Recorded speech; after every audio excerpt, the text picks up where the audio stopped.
मित्रों नमस्कार। जनमत हरियाणा में आपका स्वागत है। मैं हूं कमल कांत। साथियों, बीजेपी ने आज अपना प्रदेश अध्यक्ष घोषित कर दिया।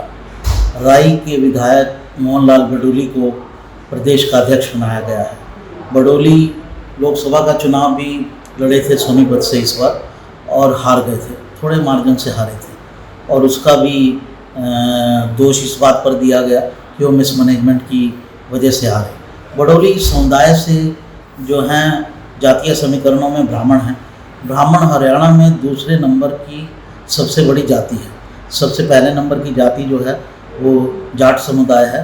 दूसरे नंबर की जाति ऐसा बताया जाता है ब्राह्मण हैं और तीसरे नंबर की जाति जो है वो पंजाबी हैं और चौथे नंबर की जाति जो है वो महाजन है।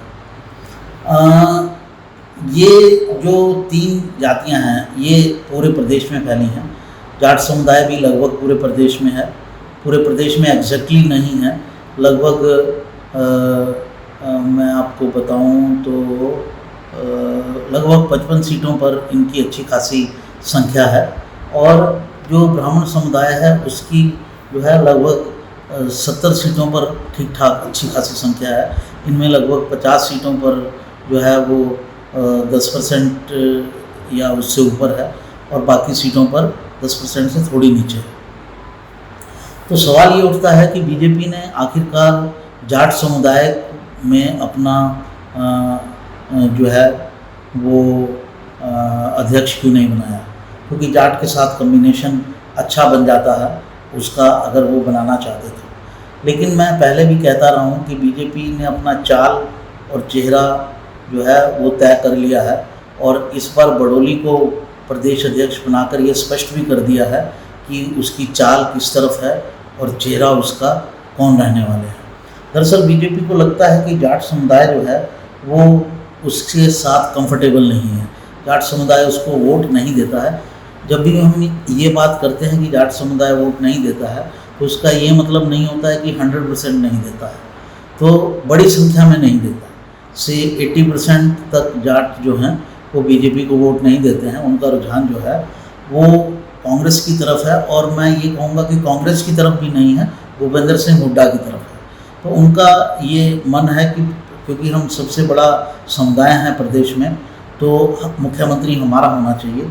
और इस समय प्रदेश की राजनीति में जो जाट समुदाय का सबसे बड़े नेता हैं वो हैं भूपेंद्र सिंह हुड्डा, इसलिए भूपेंद्र सिंह हुड्डा को वो मुख्यमंत्री बनाना चाहते हैं। ये बात बीजेपी काफ़ी पहले से भांपी हुई है, लेकिन अब तक बीजेपी ये कोशिश कर रही थी जब से 2014 से वो सत्ता में आई कि जाट समुदाय को भी साथ लेकर चलते हैं और जो बड़े पद होते हैं प्रदेश में उनमें से एक बड़ा पद जो है वो जाट समुदाय पर ही रखा जाएगा। इसी के तहत ही पहले जो है वो सुभाष बराला को प्रदेश अध्यक्ष बनाया गया। फिर आपने देखा होगा कैप्टन अभिमन्यु को भी अच्छा पद दिया गया था पहली सरकार के अंदर, हालांकि वो दूसरी सरकार के अंदर हार गए तो उसकी संभावना नहीं बची। फिर धनखड़ ओपी धनखड़ को भी प्रदेश अध्यक्ष बनाया गया, फिर उनको हटाया गया। लेकिन ओपी धनखड़ के बाद ये महसूस किया गया कि सारे प्रयास जितने भी प्रयास किए गए जाट समुदाय को अपने करीब लाने के, तो बीजेपी जो है उसमें कामयाब नहीं हो पाई। बीजेपी के जितने भी जो प्रलोभन थे, जो एक तरह से जो भी उनके प्रयास थे जाट समुदाय को अपने करीब लाने के, वो सारे तमाम के तमाम फेल हो गए। मैं यहाँ ये बात कह दूँ, जिन मेरे जाट भाइयों को ये बात बुरी लगती हो वो कृपया मुझे माफ़ करेंगे और ये बात किसी अतिवाद या किसी इसके तहत नहीं कही जा रही कि कोई प्रॉब्लम है। सब कोई जानता है कि भारत के अंदर जाति एक सत्य है, कटु सत्य है और जितने चुनाव होते हैं, जितनी बड़ी बड़ी बातें कर लें वो मुद्दों पर कम होते हैं और जाति पर अधिक होते हैं। और ये बात उन लोगों ये बात हरियाणा में भी बिल्कुल जो है 100% सत्य है। तो इसलिए बहुत से लोग इस बात का बहुत बुरा मानते हैं। पीछे मुझे कुछ ऐसे कॉल्स भी आए कि आप ये ऐसा क्यों बोलते हैं, तो किसी दुर्भावना के तहत नहीं बोला जा रहा है, सिर्फ एक राजनीतिक सच्चाई को बताया जा रहा है। और ये अभी की राजनीति नहीं है, ये बहुत पहले की राजनीति है। भूपेंद्र सिंह हुड्डा जी के समय में उन पर ये आरोप लगते थे कि वो जो भी लाभ देते हैं वो 2 जिलों को देते हैं, रोहतक और सोनीपत, और अगर किसी विशेष समुदाय को देते हैं तो जाट समुदाय को देते हैं। तो ये जाति की राजनीति है, ये सही बहुत पुरानी चली आ रही है। तो कृपया करके मेरी बात में कोई दुर्भावना मत तलाशिएगा, मेरा आपसे अनुरोध है। मैं सिर्फ स्थिति का विश्लेषण कर रहा हूँ। तो साथियों, तो बीजेपी ने ये पाया कि ये पॉसिबल नहीं हो रहा है, इसलिए हमको जो गैर जाट समुदाय की जातियां हैं उनको ही एकत्र करके चलना होगा। हालांकि बीजेपी का कोई नेता ये बात मुंह से नहीं कहता है, अगर मुंह से कहेगा फिर तो दुर्भावना ही हो जाएगी, और मुंह से कहने की बात भी नहीं है, क्योंकि बीजेपी का जाट समुदाय के अंदर बहुत बड़ा पैठ है, ख़ासतौर से पश्चिमी उत्तर प्रदेश में, जहां उनको बहुत अच्छी संख्या में सीटें मिलती हैं, राजस्थान में और दिल्ली में। दिल्ली का को जो जाट समुदाय से प्रभावित सीटें हैं बीजेपी को अच्छी संख्या में मिलती रही हैं। पिछले 1-2 चुनाव में तो बीजेपी को सीटें ही नहीं मिली हैं। तो ये जितना जो है ये बीजेपी की ये कोशिश हरियाणा में उतनी कामयाब नहीं हो पाती है। हरियाणा में भी तब कामयाब हो जाएगी अगर बीजेपी जो है वो किसी जाट समुदाय के नेता को मुख्यमंत्री के रूप में प्रोजेक्ट कर देगी तो ये संभावना बनती है कि जाट समुदाय जो है वो बीजेपी के करीब आ जाए।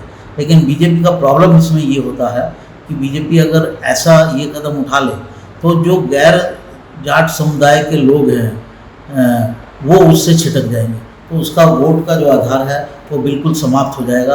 वो 2014 से पहले की पार्टी हो जाएगी जो कुछ शहरों तक सीमित थी। काफ़ी समय तक वो शहरों तक सीमित रही, लेकिन फिर शहर भी उससे छूटते चले गए, और एक समय ऐसा आ गया जब उसका कहीं कहीं से एक एमएलए जीत जाता था या एक भी नहीं जीतता था।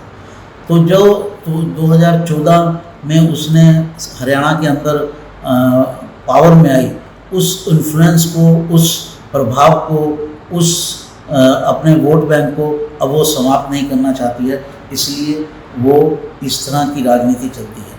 अब सवाल ये है कि मोहनलाल बड़ोली का फ़ायदा क्या होगा। मोहनलाल बड़ोली का फ़ायदा ये होगा कि वो ब्राह्मण समुदाय से हैं।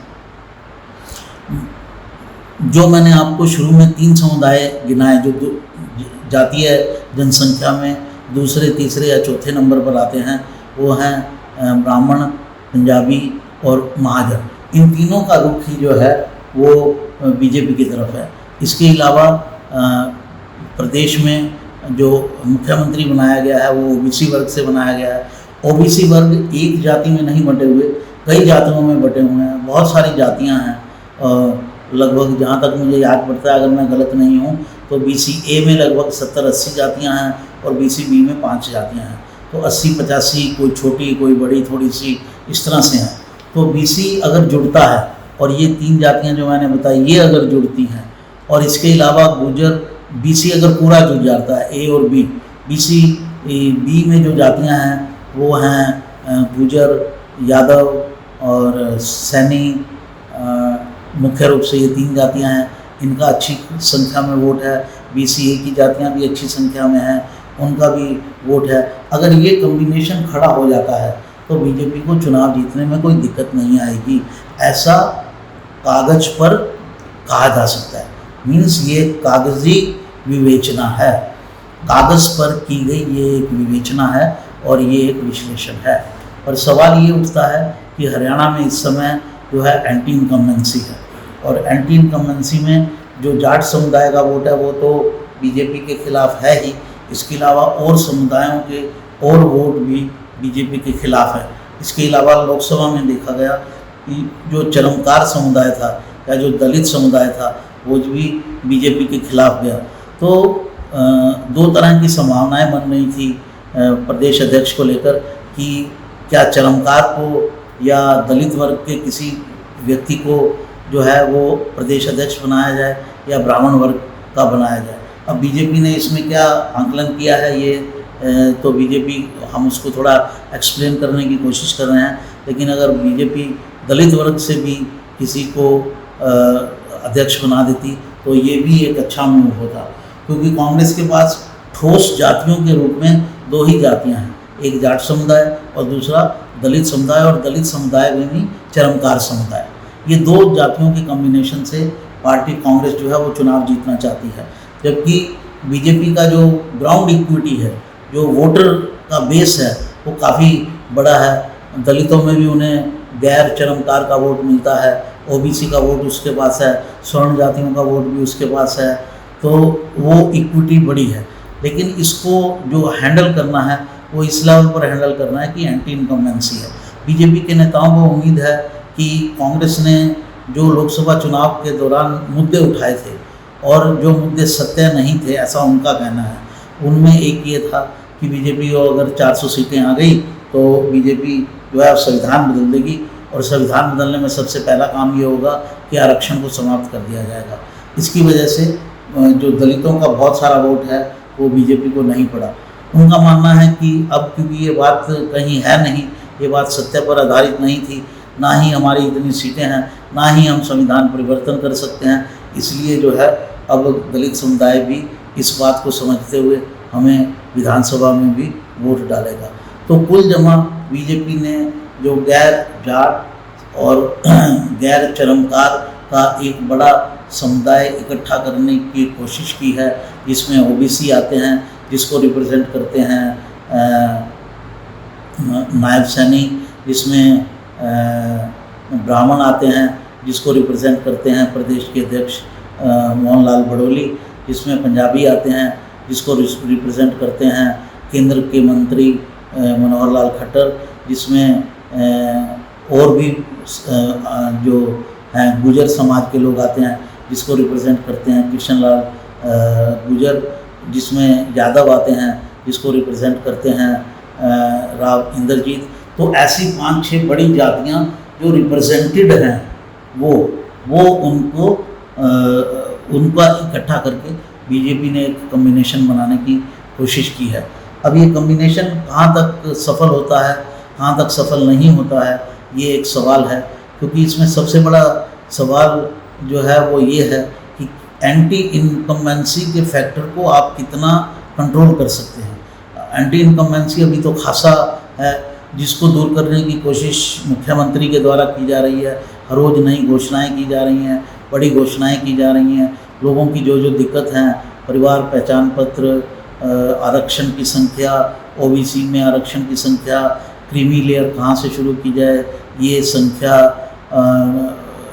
जो भर्तियां हैं, सरकारी भर्तियां, ये मुद्दे, तो तमाम तरह के मुद्दों को सॉल्व करने की कोशिश की जा रही है। अगर बीजेपी एंटी इनकम्बेंसी के फैक्टर को काफ़ी नीचे ले आती है, काफ़ी हद तक नीचे ले आती है, तो बीजेपी के लिए जो वोट बैंक है वो बीजेपी ने एक ठीक ठाक एक वोट बैंक अपना बना लिया है, जो उसको वोट दे सकता है, प्रोवाइडेड अगर एंटी इनकम्बेंसी का फैक्टर कम हुआ तो।